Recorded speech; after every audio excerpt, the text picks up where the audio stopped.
자, 시작합시다. 어느 날 고문을 하는 거죠. 자, 내용 자체는 간단해요. 그래서 미리 요거 좀 적어두자. 자, 이 시에는 대조적 의미가 형성이 되는데, 대조적 의미가 형성이 되는데, 화자가 중요하게 생각하는 그러니까 본질적인 것과 반면에 화자가 별로 중요하게 생각하지 않는 사소한 일,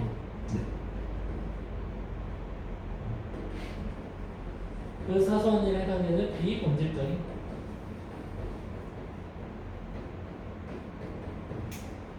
자, 요 두 사이에 어떤 의의적인 대조점, 여기 이제 중심이 되는 시다 라고 생각하시면 될 것 같고, 써주세요 당연히. 넓은 것좀 자, 그런 다음에 이런 대조를 통해서 결국 화자의 어떤 정서가 드러나냐, 이게 포인트잖아. 자, 화자는 무엇을 충분히 중요한 일을 제대로 인지하고 있어. 하지만 정작 자기가 하는 일을 사소한 일에 불과한 거지. 우리는 그러한 뭐야? 현실과 이상 사이의 괴리, 그치? 화자의 내적 괴리.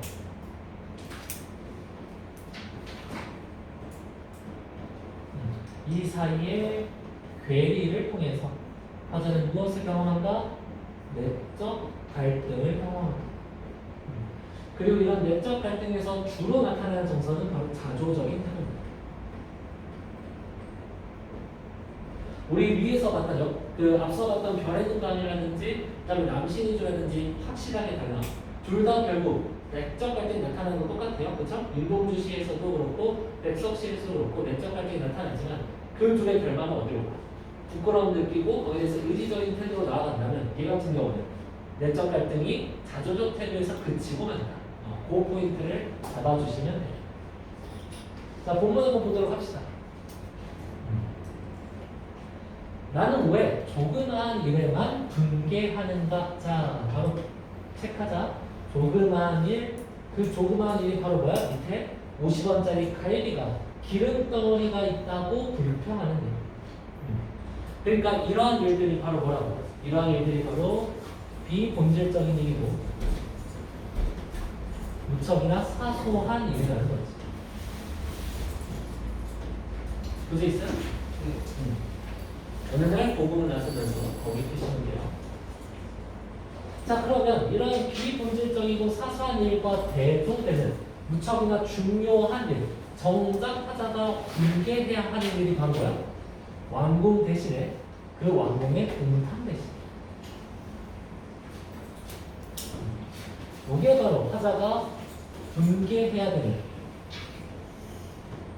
분개의 대상이 되는 보다 중요한 일이고 보다 본질적인 일인 거지. 그래서 제가 파란색으로 동그라미 쳤다해서 얘를 긍정적인 거라고 생각하면 안 돼. 얘가 진짜 뭐야? 얘가 진짜 사회에서 부정적인 일이라는 거야. 그 진짜 부정적인 일에 나는 뭐 해야 된다? 분개해야 되는데 정작 그러지 못하고 나는 사소한 일에만 분개하고 있다라는 거지. 그치? 자, 의미를 조금만 더 챙겨줍시다. 자, 나는 왜 조그만 일에만 분개하는가? 자, 나는 왜 스스로에게 뭐 하면서 스스로에게 질문을 던짐으로써 현재 자신의 처지에 대한 어떠한 태도를 보이고 있다? 그냥 키워드 잡아주면 된다고 했죠. 스스로에 대해서 질책하고 있고 자조하고 있다.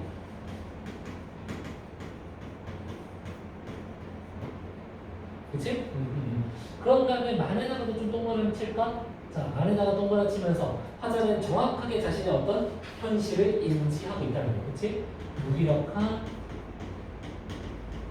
스스로를 화자는 뭐 하고 있다? 인지하고 있고 동시에 뭐도 하고 있어? 반성도 하고 있어. 하지만 그 반성이 어디로 나아가지 못해? 행동의 변화로 나아가지 못하기 때문에 자조, 질책 이런 키워드 잡아주시면 된다. 자, 그럼 우리 왕궁이라고 하는 의미를 조금만 더 깊이 파고들어 봅시다. 그냥 왕궁이라고 해버리면 별로 의미가 와닿지 않잖아. 자, 왕궁에는 기본적으로 누가 있어? 권력가들이 있고 부자인 사람들이 존재하는 거지. 그러니까 이 왕궁이라고 하는 것은 권력의 부정과 그 다음에 불의, 이렇게 보시면 되겠네요. 이게 바로 진짜 거다. 이게 바로 본질적인 거다. 난 여기에 분개해야 된다. 하지만 50원짜리 갈비가 기름 덩어리만 나왔다고 분개하고 옹졸하게 분개하고자 표현상의 특징 체크합시다.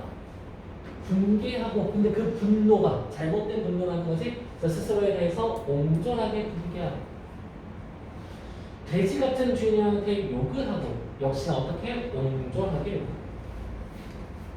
자, 우리 옹졸하게 체크한 다음에 옆에다가 이게 바로 화자의 뭐야? 자기인식이지.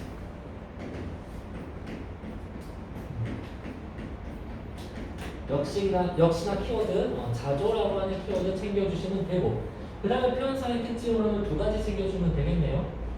자, 시어 혹은 식구의 어떤 분모? 식구라고 하는 게 훨씬 정확하게 그렇지? 시어의 반복이 있으면 같이 짝으로 그 식구의 점층적 반복이 존재한다.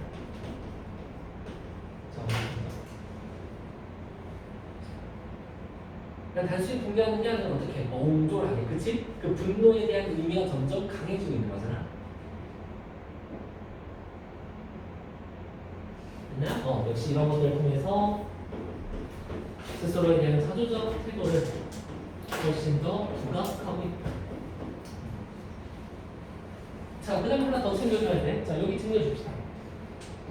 돼지 같은 주의. 자, 비속어를 사용해서 얻는 효과. 비속어 사용. 자, 주의해야 돼. 여기서의 비판의 대상은 누구야? 자기 자신인 거야. 알겠지? 그러니까 주인한테, 요 설렁탕집, 갈비탕집 주인한테 욕을 쓴다고 해가지고 이 주인을 비판하고 있는 게 아니라고. 오히려 무엇을? 욕 쓰고 있는 자기 자신을 스스로 하고 있는 것도 낮추고 있는 겁니다. 나는 고작 어때? 나는 고작 이런 거 욕하는 되게 보잘것없는 사람이야 라는 걸 드러내고 있는 거야. 무슨 말인지 이해가 되나? 나 비속어를 사용함으로써 오히려 자신의 화자의 속된 모습을 드러낸다.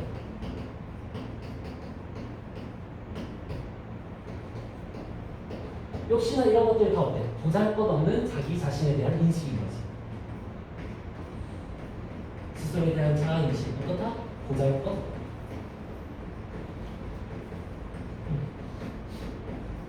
이러한 부정적인 자아인식이 무엇을 통해서? 비속어 사용을 통해서 한층 더 부각되어서 나타나고 있는 겁니다. 오케이? 잘 챙겨주세요. 얘는 특히나 딱 이렇게 굵게 표시가 됐잖아. 중요한 내용이야. 알겠지? 비속어 사용의 효과. 비속어 사용의 효과. 자, 넘어갑시다. 자, 한번 정정당당하게 붙잡혀간 소설가를 위해. 자, 여기는 내용이 많이 나오니까 뻑세요. 붙잡혀간 소설가를 위해. 언론의 자유를 요구하고 월남 파병에 반대하는 이게 바로 화자가 생각하는 무엇이다? 중요한 일이고 본질적인 것이다.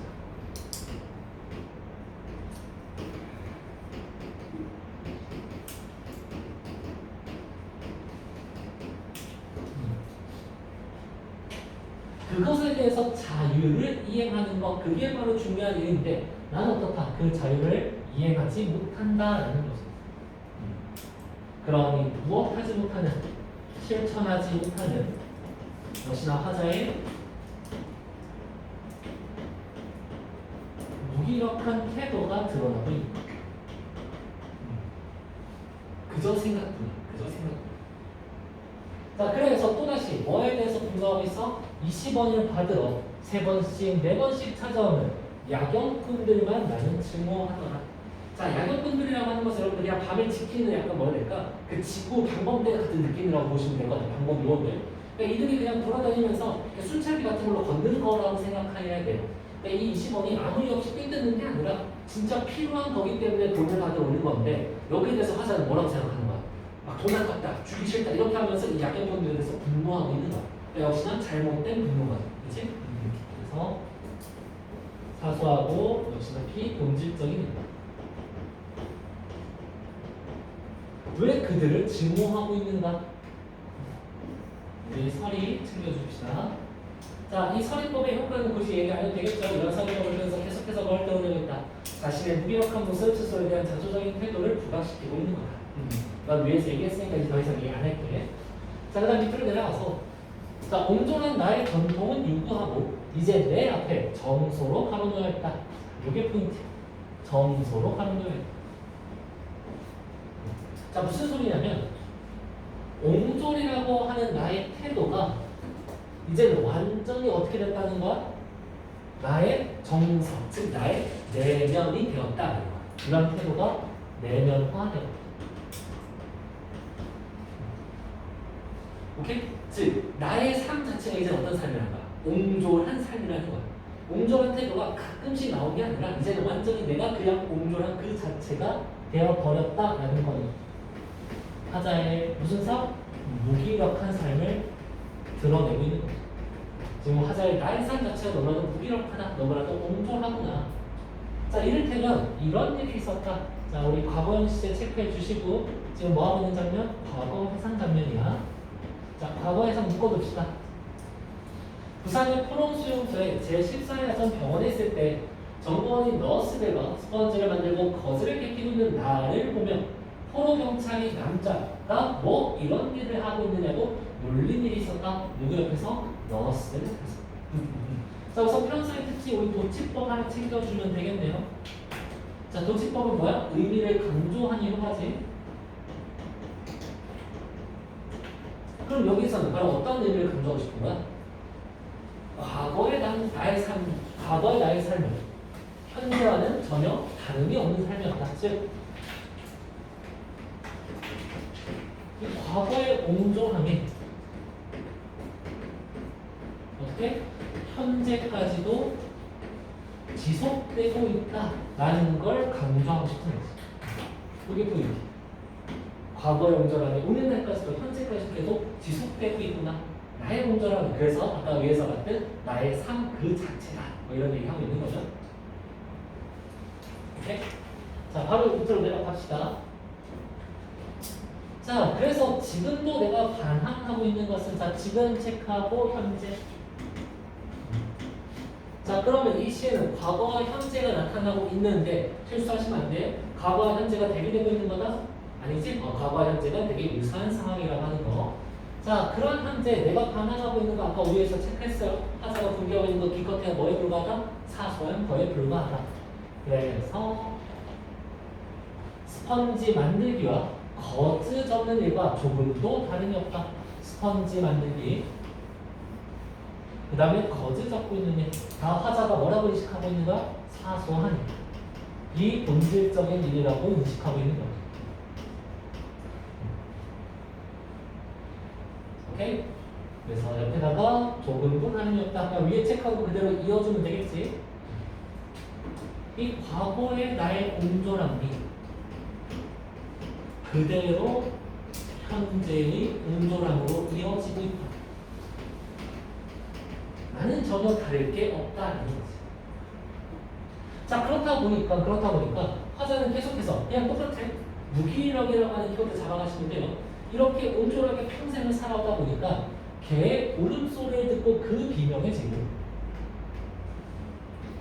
그 다음 머리에 피도 안 마른 애몸에 투정해진다. 즉 어때 되게 왜소한 존재들이지. 되게 미약한 존재들이야. 그럼 미약하면서 왜소한 존재에게 패배하는 화자의 모습을 통해서 다시 한 번 더 화자의 무엇을? 화자의 무기력함을 더욱더 부각시켜주고. 자, 이렇게 평생을 무기력하게 살아가다 보니까 일상이 편하겠어? 안 편하겠어? 편할 수가 없죠. 그렇죠? 모든 신경이 외부에 신경이 쓰일 거 아니야. 모든 것들이. 그래서 떨어지는 은행나무 있고, 자, 떨어지는 은행나무의 경우는 일상이지. 근데 그 일상은 어떻다? 내가 밟고 가는 가시밭길. 즉 일상조차도 화자가 어떻게 할 수 없는, 견딜 수 없는 극심한 고통이라는 것이.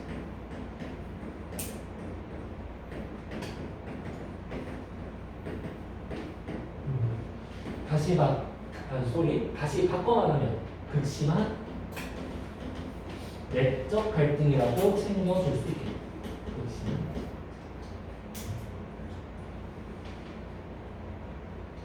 우리 스트레스 너무 많이 받으면 막 귀에서 이명 소리 들린다고 하잖아. 거의 뭐 그 정도 급이라고 보시면 될 것 같아. 너무나도 하루하루가 괴로운 거지. 왜? 나의 머리로는 저 본질적인 것에 분노해야 되지만 정작 나는 그러지 못하고 있으니까. 자, 그래서 아무래도 나는 비껴서 있다. 절정 위에는 서지 않고 앞만 해도 조금쯤 옆으로 비껴서 있다. 그리고 조금쯤 옆에 서 있는 것이 조금쯤 비겁한 것이라고 나는 알고 있다. 자, 특정 시어의 반복을 통해서 여기로 말로만 할게요. 역시나 화제의 어떤 태도, 무기력한 태도, 그치? 무기력한 태도를 강조해주고 있고, 자, 시어의 의미를 챙겨줍시다. 화자는 비껴서 있대. 어디에서? 절정 위에서.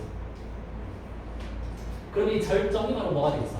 내가 반드시 서 있어야 되는 곳인 거고, 위에 내용을 따져본다면 바로 불의와 부정에 분노하는 일이 되겠지. 지금 절정위는 불의와 부정의 한복판이다. 다시 말해서 그들과 뭐라 된다? 맞대결할 수 있는 자리인 거지. 맞대결하는 자리. 하지만 나는 그 맞대결에서 비껴서서 뭐하고 있다? 사소한 일을 분개하고 있다.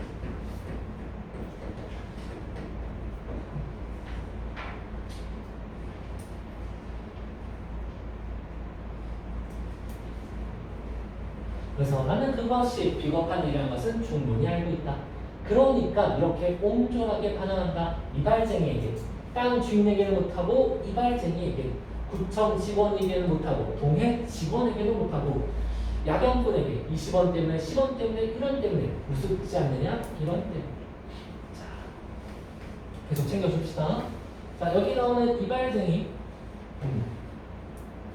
그 다음 여기 나오는 야경꾼. 다 어떤 존재들이야? 다 어떤 존재들? 사소한 존재들. 사소한. 다 어떤 왜소한 존재. 곧 힘이 없는 존재지. 자, 그에 반해서 땅 주인. 이발쟁이도 체크해줘야죠. 이발쟁이 체크했구나. 땅 주인, 구청 직원, 동해 직원. 자, 얘네들은 다 어떤 존재들? 중요한 일. 그치? 그러니까 얘네들이 중요하다는 게 아니에요. 이들에게 분노하는 게 중요하다는 거야. 그리고 왜소하지 않는 힘이 있는 존재.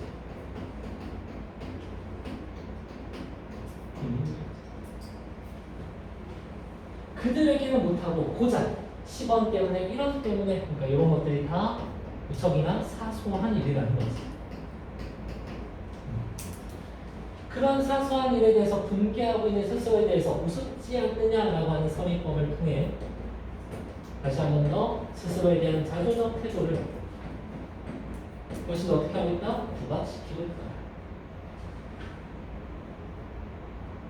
자, 도치법이랑 시효의 방법 되게 많이 나오죠. 잘 챙겨줘요. 자, 이제 마지막이요. 모래야, 나는 얼만큼 작으냐? 바람아, 먼지야, 풀아, 나는 얼만큼 작으냐? 정말 얼만큼 작으냐? 자, 우리가 중요하게 봐야 될 표현사의 특징 우선 첫 번째, 요 말줄임표입니다. 자, 여러분들 말줄임표가 있으면 일단은 실제 여운 만들어서 이 여운에서 끝내시면 안 돼요. 여운이라고 하는 것은 우리한테 뭘 주는 거야? 강조를 주는 거야. 오케이? 자, 시적 여운을 통해서 뭘 강조하고자 하는 거야? 나 이제 앞으로 변할 거야 라고 하는 하자의 태도를 강조하고자 하는 게 아니지. 하자에 계속되는 어떤 거? 하자의 무기력한 거. 하자의 무엇이? 자조적 태도가 지속될 거라고 하는 것을 강조하고 있는 거죠.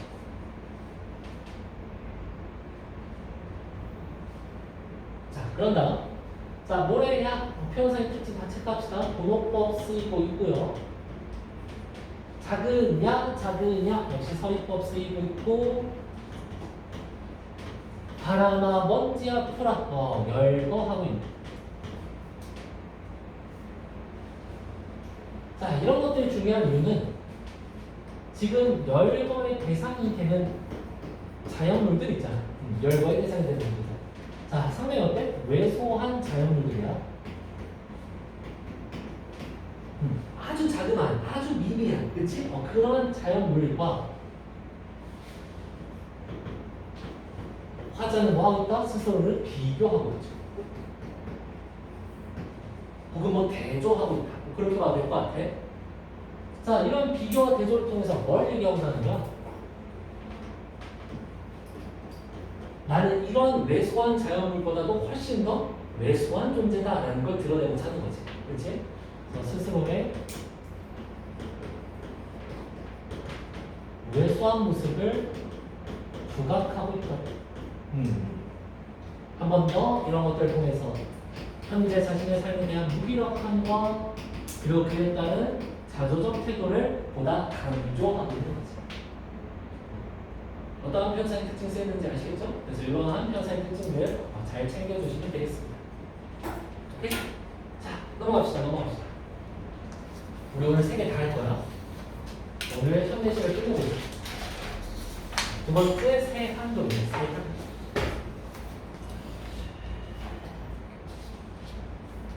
자, 가봅시다. 자, 날로 기울드네 가는 마을회관 옆 청솔 한 그룹 꼿꼿이 서 있다. 자, 마을회관이라고 하는 공간 챙겨줍시다. 바로 무엇을 상징한다? 농촌을 상징한다. 자, 근데 어떠한 농촌이냐라는 거야. 날로 뭐해지는 비스듬하게 기울어가는. 오케이? 요게 지금 현재 상황이 보고 현재의 농촌은 어떤 농촌이다? 쇠락해 가는 농촌. 쇠락해 가는 농촌을 상징하고 있거나. 자, 그런데 이런 쇠락해 가는 농촌과 대조되는 존재가 있어요. 바로 누구요? 청솔이에요. 자, 그 청솔 어떻게 쓰는지 꼿꼿이 서 있대. 즉, 부정적 상황 속에서도 어떻게 서 있다? 의연하게 서 있다. 그런 어려움을 어떻게? 견뎌내요. 그러니까 여기서 우리가 뭐 읽어줘야 돼? 현실 극복 의지를 읽어줘야지.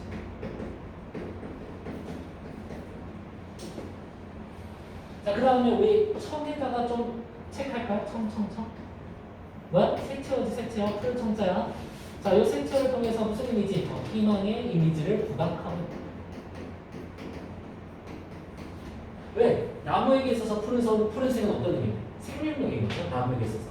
그래서 나무에게 있어서 푸른색은 생명력이기 때문에 희망의 이미지를 부각시키고 있는데, 자, 한때는, 자, 이것도 포인트예요. 한때는. 자, 요 한때. 이거. 지금 뭐 하고 있는 거야? 과거 행하고 있는 거지. 자, 그러면 한때의 과거는 어떤 과거였냐? 앰프 방송 하나로 집집의 새앙지까지 깨우던 과거였어. 즉, 무척이나 활기차던 농촌의 모습이에요.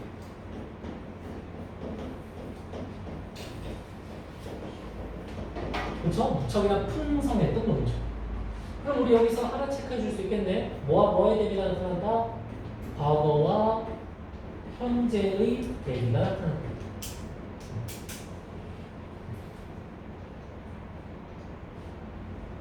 자, 그런데 이제 그런 회관력, 자, 아까 말씀드렸어요. 요 회관은 뭐라고요? 현재 쇠락해가는 농촌을 보여주고 있다.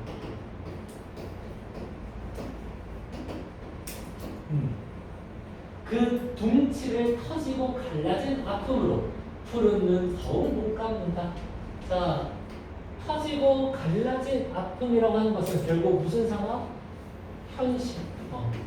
이러한 부정적 현실에 의해서 겪는 농민의 아픔이자 곧 누구의 아픔이야? 여기서 청솔의 아픔인 거지. 그렇죠? 그렇다 보니까 어떤 편사의 특징 체크해주자. 결국 청솔이랑 농민을 뭐하고 있어? 이 시에서는 동일시시키고 있는 거야. 청솔도 이런 부정적인 상황에서 의연히 견뎌내는 존재고, 농민조차도 이런 부정적인 농촌 현실 속에서 어떻게 살아가는 존재야? 꿋꿋이 견디면서 살아가는 존재거든. 그러니까 둘 자체가 동일시되고 있다 보니까 푸른 눈은 더욱 못 감는다라고 하면서 청소를 의인화시키고 있는 거야.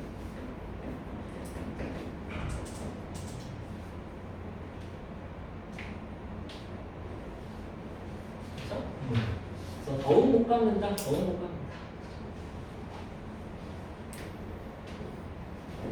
이거는 뭐 그냥 밑줄 긋고 농촌의 아픔에 뭐하는?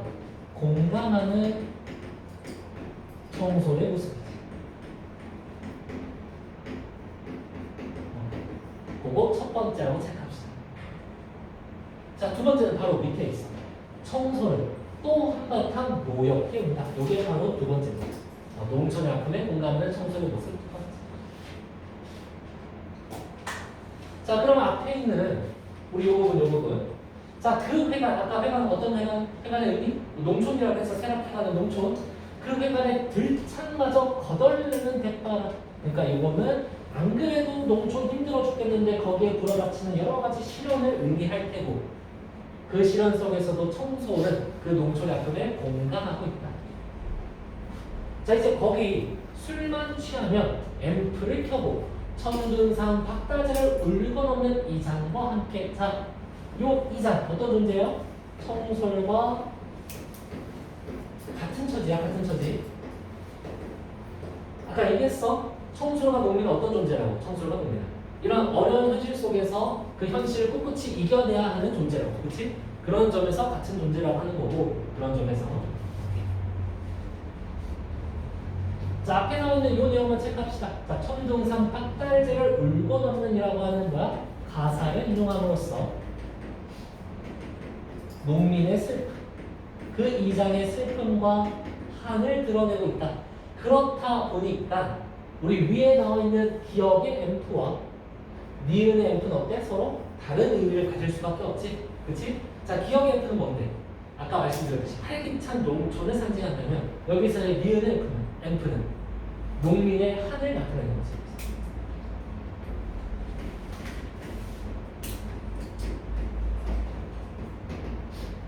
그렇죠?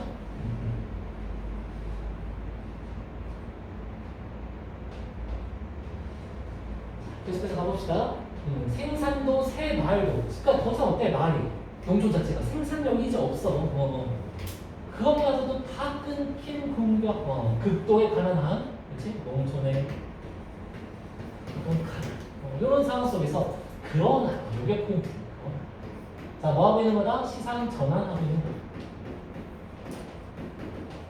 자, 시상 전환의 다른 말, 시상을 반전시키고 있는 거야. 지금까지 계속 슬픔, 아픔, 한 이런 얘기하고 있다가 그 시상이 반전이 일어나면 당연히 무슨 얘기 나오는 거야?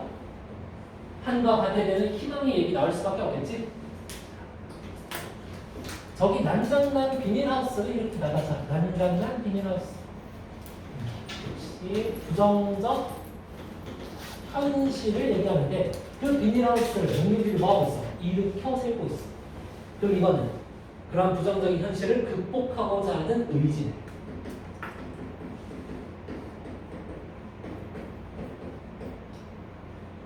자, 그것을 일으키다가 그 청소를 바라보는 몇몇들과 자, 화자의 시선이 어디로 가 있어요? 화자의 시선이? 청소에 가 있는 게 아니라 농민들한테 가 있어. 자, 여러분들 절대 헷갈리시면 안 되는 게 농민들은 청소를 통해서 현실 극복 의지를 얻고 있다? OX. X지. 그게 X야. 농민들 스스로가 현실 극복 의지를 가지고 있는 거고 다만 청소를 보면서 훨씬 더 그 의지를 뭐하고 있을 뿐이다? 더욱더 가지고 있을 뿐인 거야. 알겠지? 자, 청소를 바라보는 몇몇. 농민들이 이미 뭘 가지고 있는가? 극복 의지를 가지고 있는 거야. 그들이 청소를 바라보고 있는 거야. 오케이? 자, 아까 앞에서 봤듯이 청소 역시 현실 극복 의지라고 하는 의미를 가지고 있으면서 그 청소를 바라보고 있는 거니까 농민들 뭐 하고 있다? 지향하고 있는 거다. 지향. 그러니까 의지의 의지. 오케이? 자신의 의지를 더욱 어떻게 하고 있는 거야? 굳건히 하고 있는 거지. 의지를 더욱 굳건히. 그래서 의지를 새롭게 얻는 게 아니라 의지를 오히려 굳건히 하고 있다는 거예요. 자, 그럼 몇몇들 보아라, 알아보라라고 하는 우리 명령형 종결 어미를 사용함으로써 자, 뒤에 어차피 알아 한 번 더 나와요. 그래서 반복이라고 쓸게요. 반복함으로써 다시 한 번 더 의지를 부각하고 있다. 자, 그때마다 삭바람 빗질하여 서러움조차 잘 걸러내어 푸른 숨결을 풀어내는 청소를 보아라. 자, 알아 나왔지? 그런 다음에 여기 나오는 삭바람이라고 하는 것은 겨울바람이야. 그러니까 시련과 고난이라고 보시면 되는데 그것을 뭐 하고 있대? 빗질. 그러면 우리 결과는 어때? 되게 온화하다기보다는 마치 돌풍처럼 엄청 날카로운 느낌이 들잖아. 그거를 잘 이렇게 빗질하면 어때? 뭔가 되게 온화해지는, 그치? 그 시련을 뭐 하는 거야? 견디어내고 있는 거죠. 그 시련을 견디어내고 있는 거. 그래서 빗질하는 것은 시련을 견디는 태도. 자, 똑같아요. 서러움이라고 하는 것 역시 외부의 상황에 따른 여러 가지 슬픔과 하늘 정서인데 그거를 뭐 하고 있는 거다? 잘 걸러내서 마음의 안정을 취하고 사는 거지. 그치? 그래서 이것도 그 슬픔을 뭐 하고 있다? 슬픔을 또 견딘다고 할까? 슬픔을 견디는. 요게 포인트 여러분들. 시련을 없앤다, 슬픔을 없앤다 이게 아니라 시련 속에서 어떤 삶? 의연한 삶. 오케이? 그래서 그런 푸른 숨결을 풀어내는 청설과. 자, 푸른 숨결. 자, 푸른이라고 하는 색채어가 숨결이 가지고 있는 어떤 이미지? 역시 희망적 이미지를 더욱 부각시키고 있고. 자, 나무가 내뿜는 숨결은 꼭 뭐야? 나무의 생명력인 거 아니야? 숨결 자체가. 이 숨결은 생명력. 자, 그럼 이런 생명력은 다 뭐와 대결된다? 뭐와 대결하고 있는 거야? 삭발함이랑 대결하고 있는 거고 서러움이랑 대결하고 있는 거죠. 그래서 이 생명력 우리 어떻게 챙겨주자? 부정적 현실 속 그 현실에 대한 극복 의지를 나타낸 거야. 그러한 청소를 구하라 의지를 다시 한번 다져라. 자, 나는 희망의 노예는 아니거니와. 자, 이거 그냥 그대로 이해하시면 돼요. 희망의 노예란 건 뭐야? 그냥 막연하게 희망만 가지고서 거기 휘둘리는 그런 문제는 아니라는 거야. 뚜렷한 행동을 통해서, 지금 봐봐, 다 행동을 통해서 이 시련을 극복하려고 하잖아. 까맣같이 얼어 죽는 이 아침에도, 자, 까맣같이 새마저 얼어 죽는 이 아침, 아주 극한의 상황이죠. 그 상황에서도 동력에서는 뭐가? 꼭두선이 빈 타오른다. 즉 아침이 다가온다. 다시 말해서 무엇이? 희망이 타오른다. 다시 한 번 더. 그 부정적 현실에 대한 극복 의지가 타오른다. 그런 다음에 위에다가 하나만 챙겨줍시다. 자, 밤이 끝나면 반드시 뭐가 올 수밖에 없어? 아침이 올 수밖에 없지. 그래서 여기 나온 아침도 그렇고 꼭두선이도 그렇고 다 어떤 존재다? 당위적 존재지. 반드시 올 수밖에 없어. 그렇다 보니까 이러한 극복 의지를 훨씬 더 뭐 해주고 있어? 부각시켜주고 있죠. 반드시 희망을 오니까 우리 어떻게 하죠? 꿋꿋이 견뎌내자. 꿋꿋이 견뎌내자. 요게 이제 세한도야. 오케이? 자, 이제 마지막 수의 비를 갑시다.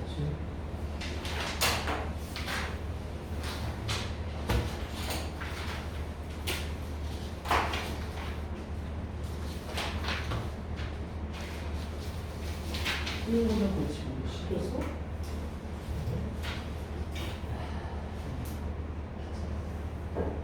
수의 비.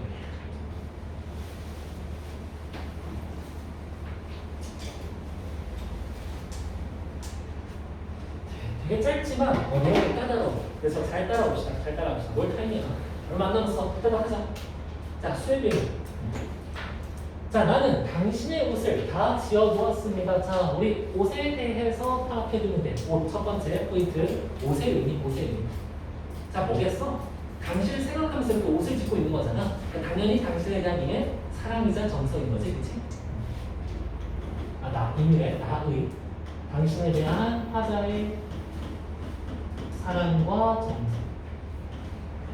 자, 그러한 사랑과 정성을 나타내는 소재 총 3가지 있어요. 심의, 독보, 그 다음에 살인. 그 다음 얘네들 뭐 하고 있다? 열거 하겠지? 열거를 통해서 당신에 대한 나의 사랑을 훨씬 더 어떻게 하고 있어? 강조하고 있다. 자, 이제 2번째 포인트. 짓지 아니한 것은 작은 주머니에 수 놓는 것 뿐입니다. 자, 이게 바로 옷 만들 때 가장 마지막 단계라고 생각하면 돼요. 가장 마지막 단계. 수 놓는 것. 자, 우리 스노키의 의미 챙겨줘. 스노키의 의미.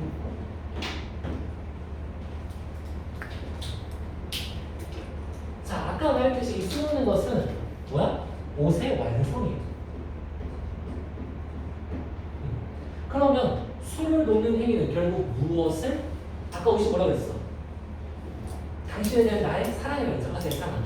그러면 수놓기는 첫 번째, 당신에 대한 나의 사랑을 뭐 하는 일이야? 완성시키는 일이야. 그치? 당신에 대한 나의 사랑을 완성하는 일.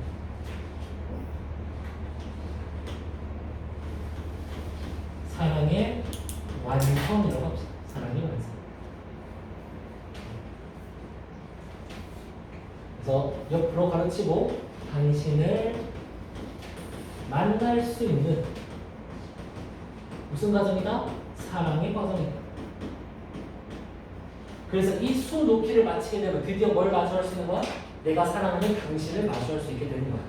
뭔 느낌인지 알겠지? 자, 다음 두 번째. 두 번째는 밑에 부분을 봐야 제대로 이해가 돼요. 자, 술을 놓는데 근데 그 주머니는 나의 손때가 많이 묻었습니다. 아이고.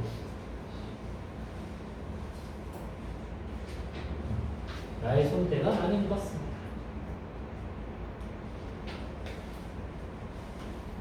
자, 왜 손때가 묻었는가 했더니 집다가 놓아두고 한 이유 때문에. 자, 그럼 무슨 말이야? 아까 앞서 얘기했듯이 술을 놓는다는 것은 당신을 마주하는, 당신을 맞이하는 일인 거야. 알겠지? 당신에 대한 나의 사랑을 완성시키는 일이에요. 근데 그걸 그만두는 거야. 무슨 뜻이야? 그 술을 완성시키더라도 당신이 있다는 거야, 없다는 거야? 당신이 없다는 거야. 그래서 술을 놓다가 멈칫하는 거래. 이거 다 만들어봤자 내가 사랑하는 당신이 없거든. 혹은 나의 사랑은 아직 미완성의 상태인 거야. 그러면 계속해서 뭘 하고 있는 거야? 이 당신의 사랑, 당신에 대한 나의 사랑이 완성되기를 기다리는 거지. 뭔 말인지 이해? 놓다 말다는 건 뭐, 어떤 태도라고? 기다리는 태도라고. 기다리는. 이 사랑이 완성되기까지의 기다리는 행위. 자, 요 의미를 두 번째로 이어서 가져갈 겁니다. 갑시다. 자, 수놓기 바로 뭐다? 사랑의 완성을 위한 기다림입니다.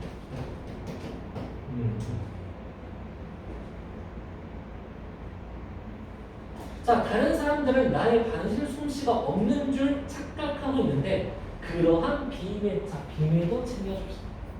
이게 바로 뭐야? 이 제목의 의미지, 수의 비밀. 즉, 수를 완성하지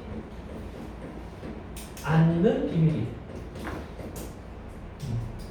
자, 그 비밀을 나밖에는 아는 사람이 없습니다. 자, 비밀 첫 번째입니다. 자, 왜 수를 짓지 않느냐? 첫 번째. 수를 완성하지 않는 첫 번째. 자, 왜 그러냐? 나의 마음이 아프고 쓰라린 때, 자, 지금 화자 뭐하고 있어? 당신을 사랑하고 있어. 그런 나의 마음이 아프고 쓰라린 거는 당연히 당신이 내 곁에 없을 때 마음이 아프고 쓰라릴 수밖에 없겠지? 그래서 당신의 부재로 인한 아픔인 거겠죠?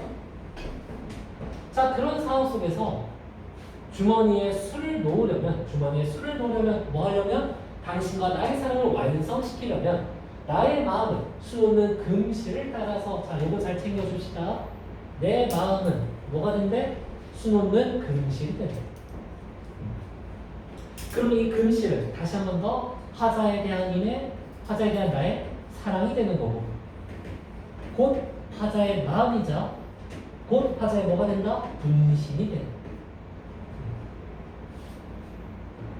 자, 그 금실을 따라 바늘구멍으로 들어가고 주머니 속에서 맑은 노래가 나와서 나의 마음이 됩니다. 자, 그 아프고 쓰라린 마음이 뭐가 된대요? 맑은 노래가 됩니다.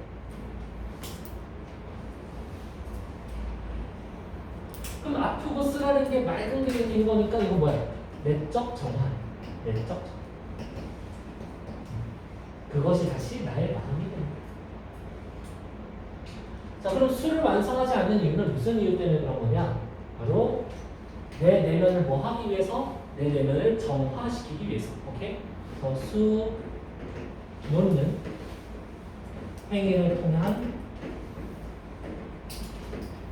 내적 위안과 정화를 줘. 자, 기억하고 있어야 돼. 수 놓는 건 뭐라고? 수를 완성시키는 거. 기다림의 행위라고. 알겠지? 기다림의 행위 동안 당연히 뭐가 있을 수밖에 없겠어. 실현과 고난, 슬픔이 있을 수밖에 없잖아. 기다리는 동안. 그러니까 그 사이에 나는 뭐 하고 있는 거다? 그 수를 완성시키지 않고 수를 지음으로써 내 내면을 정화시키는 거다. 다만 완성시킬 때는 아니라는 거지.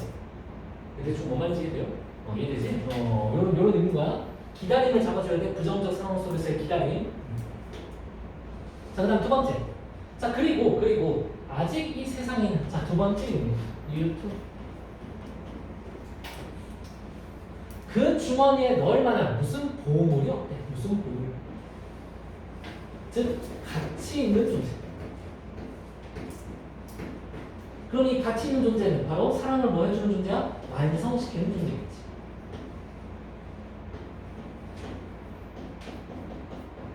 자, 이런 존재가 없다 보니까 나는 아직 어떻다? 수를 완성시키지 못하고 있다라는 얘기인 거죠. 다시 한 번 더, 수를 완성하는 행위는 사랑의 완성이기 때문에 어때? 화자는 100% 완성시키고 싶은 거예요. 거기에 2%의 흠집도 허락이 안 되기 때문에 그 주머니에 넣을 만한 뭔가 값어치 있는 걸 막 찾아 헤매고 있지만 정작 그런 게 없더라. 그러니까 계속 어때? 수를 놓는 행위, 완성시키는 행위는 딜레이 될 수밖에 없고 그 딜레이 되는 동안 나의 괴로움이 계속해서 생기니까 어찌됐건 간에 수를 완전히 포기하지 않고 수를 지음으로써 내 내면을 정화시키고 있는 거다. 어느 느낌인지 알겠지? 이렇게 파악을 해주시면 됩니다.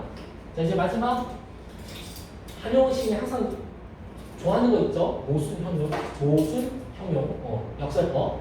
자, 이 작은 주머니는 짓기 싫어서 짓지 못하는 것이 아니라 뭐 하고 싶어서? 짓고 싶어서. 다시 말해서 사랑을 완성하고 싶어서 다 짓지 않는 것입니다. 사랑을 완성하고 싶어서.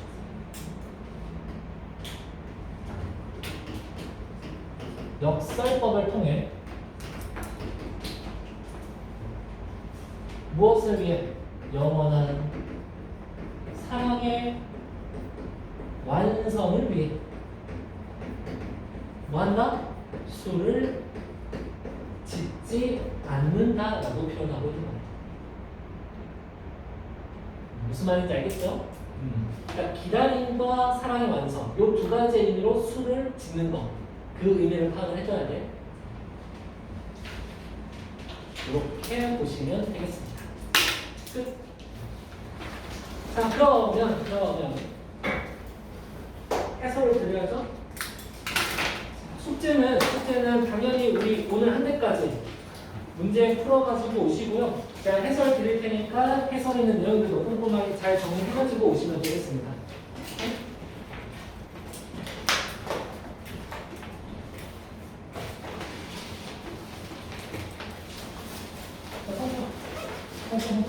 교재가 뭐야? 교재. 오늘 필기한 교재.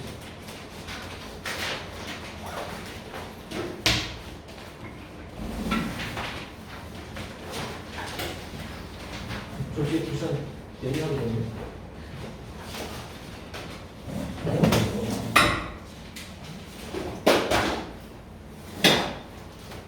그럼 왜 이거 깊은 소리잖아.